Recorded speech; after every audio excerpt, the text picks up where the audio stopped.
ഇന്നത്തെ മന്ത്രിസഭാ യോഗം വയനാടുണ്ടായ ദുരന്തത്തെക്കുറിച്ച് വിലയിരുത്തി. ഇതുവരെയുള്ള റിപ്പോർട്ടുകളെല്ലാം വിലയിരുത്തി. ഈ അപകടമുണ്ടായ ഇടയായ സാധ്യതകളെക്കുറിച്ചും അന്വേഷിക്കുന്നതിന് സാങ്കേതികവും നിയമപരവുമായ നടപടികൾ സ്വീകരിക്കുന്നതിന് തീരുമാനിച്ചിട്ടുണ്ട്. അതോടൊപ്പം ഇതിന് തൊട്ടു മുകളിലായി ഒരു ലാൻഡ് സ്ലൈഡ് ഉണ്ടായി എന്നുള്ള റിപ്പോർട്ടുകൾ പ്രാഥമികമായി വരുന്നുണ്ട്.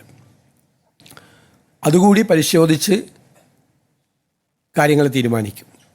കേന്ദ്ര സർക്കാർ ഈ തുരങ്ക നിർമ്മാണത്തിനായി പാരിസ്ഥിതിക അനുമതി കൊടുത്ത കർശനമായ നിർദ്ദേശങ്ങൾ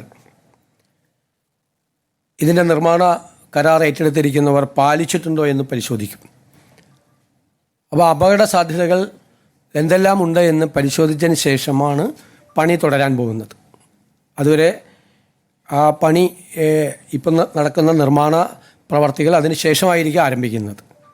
അപ്പം അതിൻ്റെ വിശദമായ പഠനം, അപകടമുണ്ടായ കാര്യവും അതേ അവസരത്തിൽ കേന്ദ്ര സർക്കാരിൻ്റെ പാരിസ്ഥിതിക അനുമതി കൊടുത്ത കർശനമായ നിർദ്ദേശങ്ങൾ പാലിക്കപ്പെട്ടിട്ടുണ്ടോ എന്നുള്ള കാര്യവും, ഇത് രണ്ടാണ്.